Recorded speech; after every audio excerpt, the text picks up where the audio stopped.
Tribal welfare గురుకుల పాఠశాలలో ఉండేటటువంటి హాస్టల్ నుంచి రెసిడెన్షియల్గా మారినటువంటి గురుకుల పాఠశాలలో ఉండే ఉపాధ్యాయులందరూ దాదాపుగా 881 మంది పనిచేస్తూ ఉన్నారు.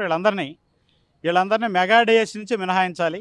వీళ్ళని సిఆర్టీలుగా కొనసాగించాలి. 22 పిఆర్సీని 22లో ఇచ్చిన పిఆర్సీ ప్రకారం వీళ్ళ జీతాలు ఇవ్వాలి. అవుట్సోర్సింగ్ విధానం పూర్తిగా రద్దు చేయాలి. మీరు చెప్పండి. అంటే గతంలో మీరు ప్రభుత్వం దృష్టికి తీసుకెళ్లారా?